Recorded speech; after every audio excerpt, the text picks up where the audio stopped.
2015 Chevy Silverado 2500 HD LTZ with a 6.6 diesel. Customer's complaint is a check engine light. Has already been diagnosed, but we are going to pull the code so you guys know what code we received prior to diagnosis. It is a P0463 fuel lever sensor A circuit high. So I was told to replace the sending unit, so that's what we're getting ready to do.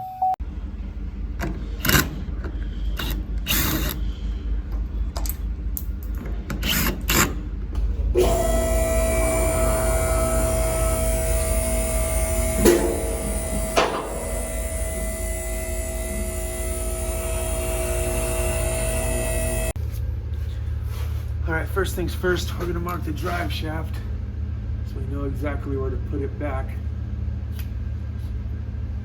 These drive shafts are balanced. That's what those little weights are on the side. Now that we're all marked on this Chevy Duramax, it's an 11mm. Now we're on a drive-on rack, so I don't have to worry about picking up pry bar or screwdriver or anything. I'm using an 11mm ratchet wrench. Hopefully this will work good. I really feel like I need a socket though. Maybe we get a socket. All right, here we go. There's not enough room though, is there? Dang. Need shorter. Need shorter. For sure. Jump back to the ratchet wrench. Get a good bite? I feel like no. Let's try the opening.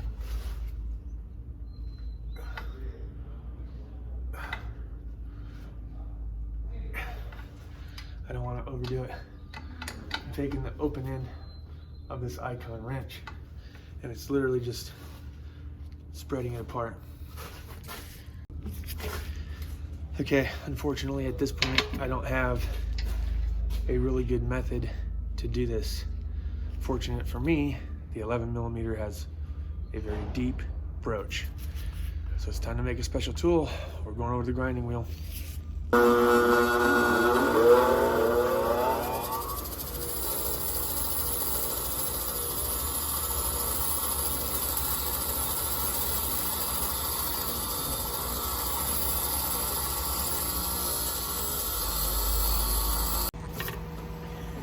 All right.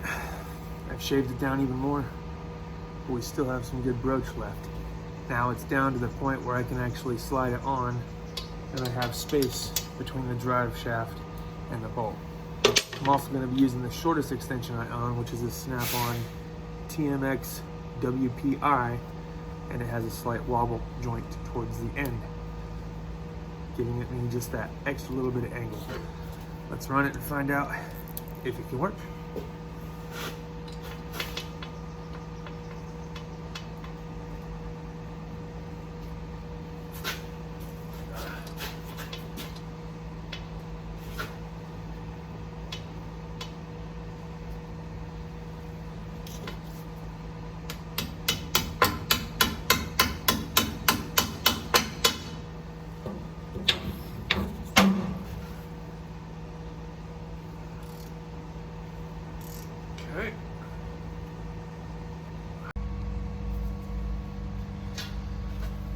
Okay, we're jumping over to the Gearwrench quarter-inch universals with a small 2-inch extension. Let's see what kind of angle and leverage I can get off these. Oh yeah, we're in there deep. Let's just tap it in home.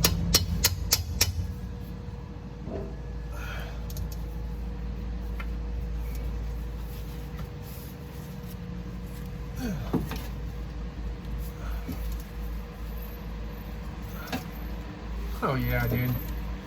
Best money can buy right there. All right, now that we got them backed out, now we can use the ratcheting portion to get them the rest of the way out.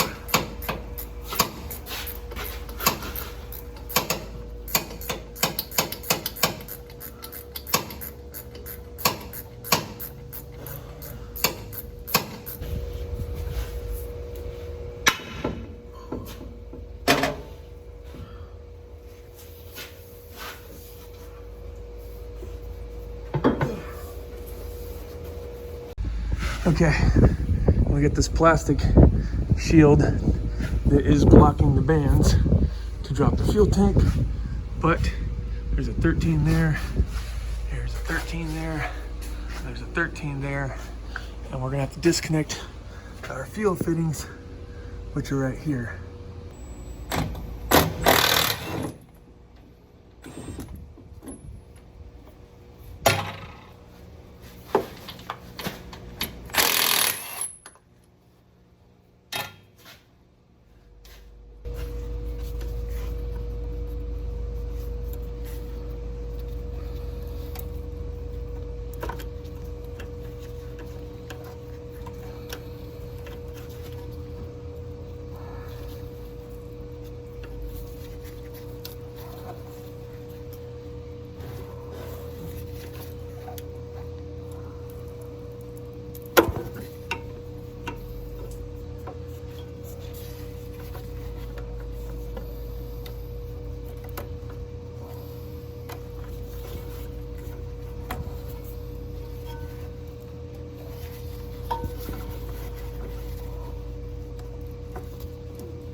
Okay, a couple of 15 millimeters holding the straps up.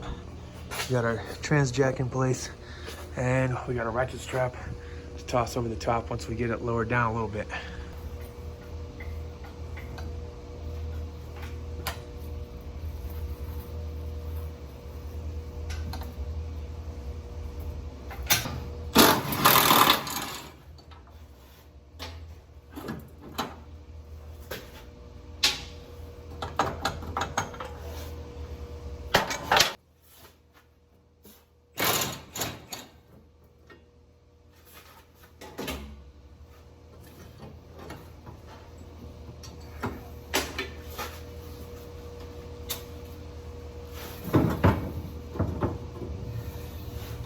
Drop it down a little bit.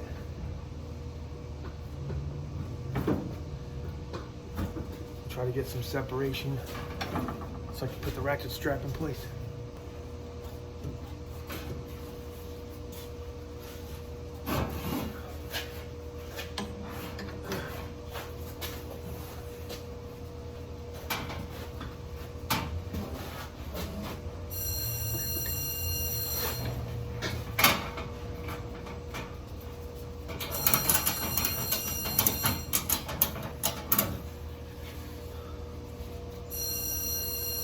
I'm gonna go get one more so I can do like a crisscross X pattern so it stabilizes the front and the rear so it doesn't become off balance.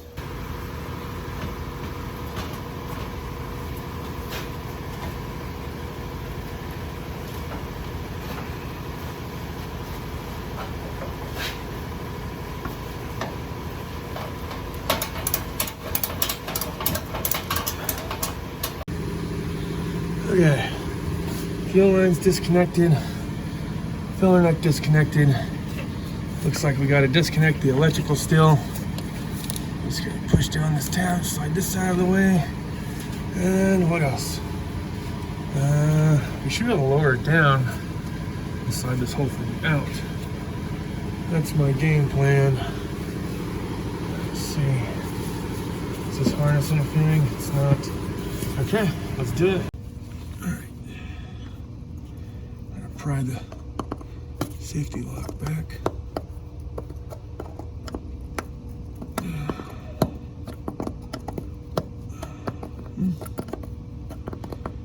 There we go.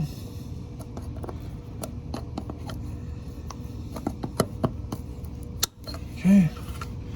Then we can go under and lift up on that and slide it back. All right, now that we have the tank lowered down enough to where we can gain access to the fuel sending unit, we're gonna blow all the dirt and debris off the top, and we're gonna shoot some WD-40 around the ring and around some of the fuel disconnect fittings to make it easier so that way they don't break.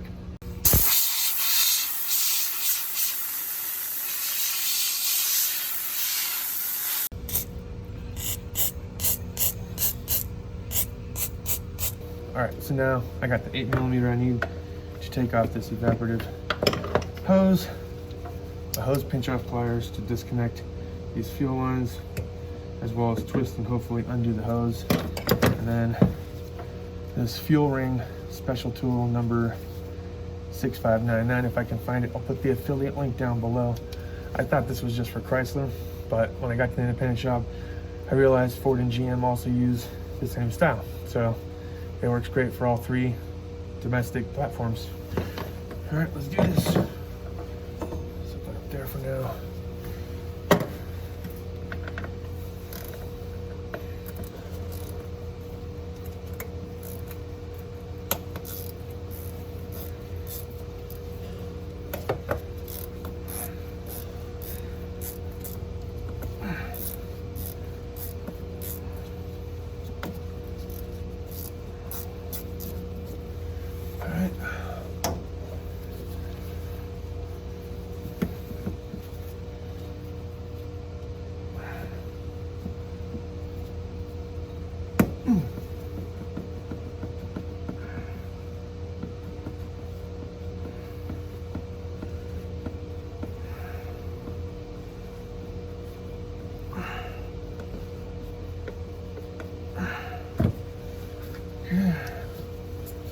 There's that.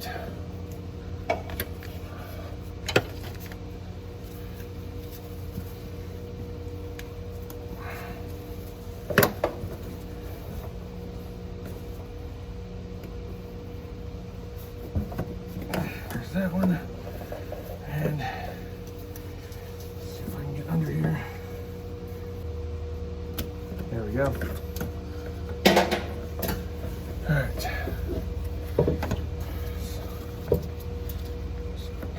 This out of our way.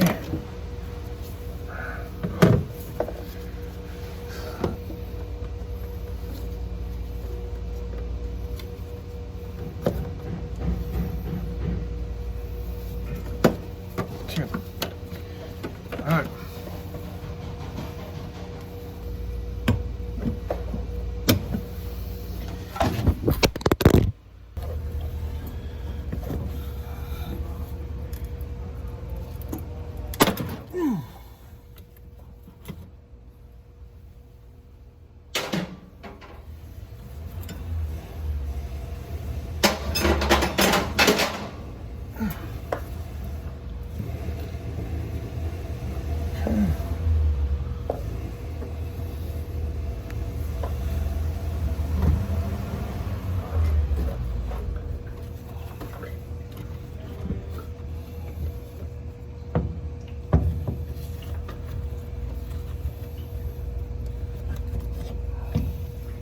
Really? Well, since we gotta drop the whole thing out anyways, there is a ground clamp on this side, and that should be the last thing that we have to undo. It's a 10mm, and the whole tank should drop.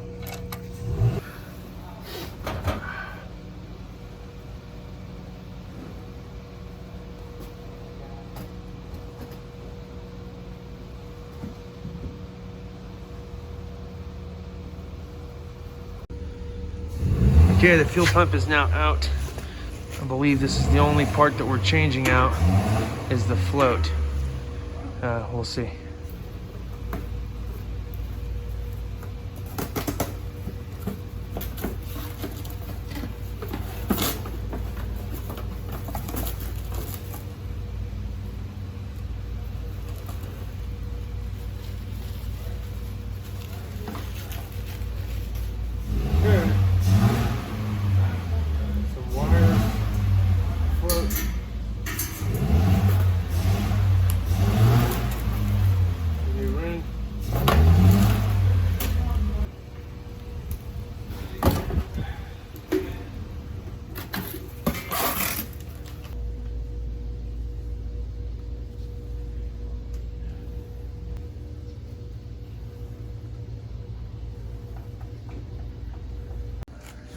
Okay, so that was fucking stupid, but just get a pair of pliers and pull like hell. There's no detent lock, there's no terminal lock. I thought there was. Just give it a solid yank.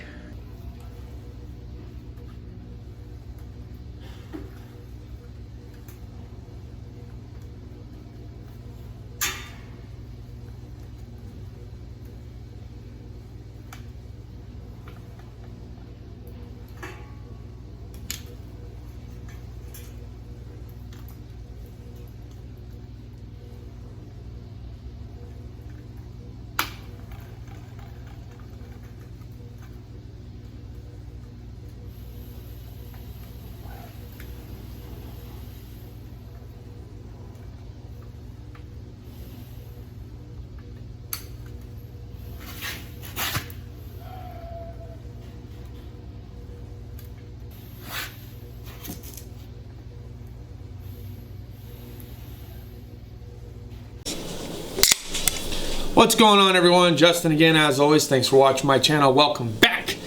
So, almost the end of the week. We're past hump day, moving on to Halloween for tomorrow. Hope you guys got something planned for the kids. Hopefully you guys have a good time. That being said, what we learned today? A handful of things, actually. One, how to make and basically customize your own tools to fit certain things that you might not always have enough room for the regular size socket. So we learned how to customize a socket today and make it more of a low profile, especially if you don't already have a low profile socket set.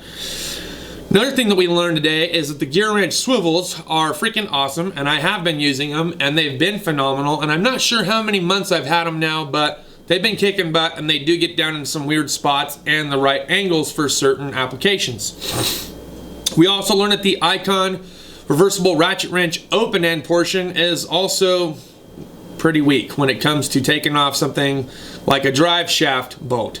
Now granted, there was blue Loctite on there, but I didn't really have to put a lot of effort. If you guys saw, I was using a 1/4 inch ratchet, and yes, it was the 10, or I think it was a 10 inch, possibly 12 inch breaker bar style ratchet that I got from Mr. Alexander. So that being said, we learned a lot of things today. You guys got to learn some tricks and tips about dropping a fuel tank and replacing the fuel sending unit portion instead of the entire pump on a 2015 Chevy Duramax diesel, and what all is involved in that. So I hope you guys had a great day. Thanks as always for watching. If you liked the video, give me a thumbs up. You didn't like the video, give me a thumbs down. Share if you want to share. See you guys next time. Cheers and deuces.